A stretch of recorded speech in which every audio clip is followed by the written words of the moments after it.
அது காட்டில் இருக்கிற கல் மண்ணுகளை எடுத்து காட்டணும். மரங்கள் வச்சு இந்த அச்சுக்கான கூடம் அமைச்சோம். மூங்கில் வச்சு இது பண்ணலாம். காதலன் படத்துல தான் பார்த்துருப்போம். இது பார்த்தீங்கன்னா மேலே வந்து பாருங்க, மேலே ஏறி குழந்தைங்க படுத்துக்குவாங்க. இந்த இடத்துக்கு சம்மந்தமே இல்லாம ஒரு விஷயம் இருக்கு. ஆமா, நான் வந்து வானியல் ஆய்வு பண்ணிட்டேன். அப்போ அதெல்லாம் வந்து நான் எடுத்து ஃபீட் பண்ணி வச்சேன். ஒரு லேப்டாப்க்கு ஒரு மொபைலுக்கு மட்டும் சோலார் போட்டிருக்கேன். சோலார் போட்டிருக்கீங்க. அருவாள், கடப்பாறை, மம்டி இதெல்லாமே சின்ன சின்ன வேலைகள் எல்லாம் நம்ம இங்கிருந்தே பண்ணிக்கலாம். உங்க ஜென்ரேஷன்ல வந்து எல்லாத்துக்குமே எல்லாமே தெரிஞ்சிருக்கும். அதாங்க கல்வி. இருவு பட்டறை இருக்குன்னாரு, ஒரு இடத்துல நெசவு இருக்குன்னாரு, ஒரு இடத்துல குய விஷயம் பண்றதா சொன்னாங்க. தச்சு வேலையை செய்யறதுக்காகவே இங்க பண்ணிருக்கோம். தேவையான துணிகளையும் நெய்து கொள்றது அப்படிங்கிறது வந்து டு த எக்ஸ்ட்ரீம்.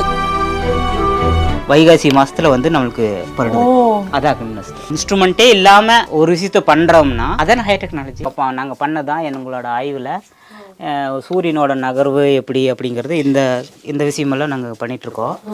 பார்த்துட்டிங்கன்னா இப்போது சித்திரை 1க்கு வந்து வெயில் இங்கே இருக்கும். அப்போது அக்னி நட்சத்திரம் எப்படி அப்படின்னு பார்க்கும்பொழுது இப்போ நம்ம இடத்துக்கு வரும்பொழுது வைகாசி மாதத்தில் வந்து நம்மளுக்கு அதான் அக்னி நட்சத்திரம். இப்போ இதை குழந்தைகளுக்கு மிக எளிமையாக சொல்ல முடியும். ஆனால் இதை வந்து நாங்கள் 2 வருஷமாக கவனித்து புரிஞ்சுக்கிட்டு இப்போ உங்களுக்கு சட்டுன்னு புரிஞ்சிருச்சா? ஆமாம். அப்போ ஏதோ ஒரு உபகரணம் இருந்தால் தான் நம்ம எளிமையாக சொல்லிக் கொடுக்க முடியுது. அப்போ இந்த நகர்வுகளை தான் வந்து சூழல் மாறுபடுது. அந்த சூழல் மாற்றத்துக்கு தான் பருவங்கள் இதாகுது. அந்த பருவத்தில் மாறுபடுறதுனால உடம்பு ஒரு சூழலேருந்து இன்னொரு சூழலுக்கு தகவமைக்கிறதுக்காக வரப்படுறது தான் காய்ச்சல். அப்போ நம்ம அதுக்கு ஒரு 3 நாள் பொறுத்து இருந்தால் போதும், அதை இதாகிடும். இப்போ பாருங்கள், எங்களோட கணக்குப்படி இன்னைக்கு வந்து ஆடி 19. உங்கள் கணக்குப்படி? கணக்குப்படி ஆடி 18 அமாவாசை முடிஞ்சதுக்கு பிற்பாடே பார்த்துட்டிங்கன்னா காற்று மாறிடுச்சு. அதிகமாக காற்று அடிக்குது. அதில் ஒரு குளிர்ச்சி இருக்குது. இப்போ குழந்தைகளுக்கெல்லாம் உடம்பு சரியில்லாமல் போச்சு. ஏன்னா இது காற்று மாறுறதுக்கான ஒரு இயல்பு. இப்போ உடம்பு சரியில்லைன்னா என்ன பண்ணுவீங்க?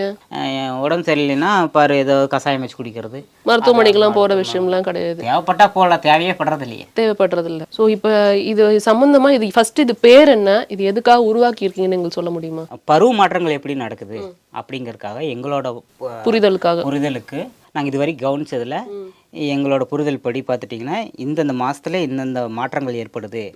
அப்போ அதுக்கு தகுந்த மாதிரி நம்ம வாழ்வியல் அமைச்சுக்கணும் அப்படிங்கிறத அடிப்படை காரணம். அப்போ வந்து பார்த்தீங்கன்னா இதை பாருங்க, இதுக்கு நடுவில் இருக்கிறது சித்திரை 1. சித்திரை 1க்கு சூரியன் வந்து நடுவில் உதயமாகுது. இங்கே வருங்க பாருங்க. எனக்கு ஒரு சின்ன சந்தேகம் தான், இது எப்படி செட் பண்ணிக்கிறீங்க நீங்க? இங்க வந்து சித்திரை 1ன்னு லைட் ஆன் பண்ணிக்கிறீங்க, நம்ம எப்படி வேணா திருப்பி வச்சுக்கலாம். ஆமா ஆமா, திருப்பி வச்சுக்கலாம். எல்லா நாடுகளும் இப்போ நாம இந்தியாங்கிறனால நான் இந்தியா வச்சுட்டேன். இந்தியாங்கிறதுனால இந்தியா வச்சுட்டோம். அப்போ வந்து இந்தியாவில் வைக்கும் போது சித்திரை 1ல வந்து என்ன சூரியன் வந்து எந்த இடத்துல இருக்கு அப்படிங்கும் போது பார்த்தீங்கன்னா மால்தீவ்ஸ்ல நேராக வெளிச்சம் இருக்கு. அதை வந்து பூமத்திய ரேகை, அங்கதான் மால்தீவ்ஸ் இருக்கு. சரிங்களா? அது இந்த இது.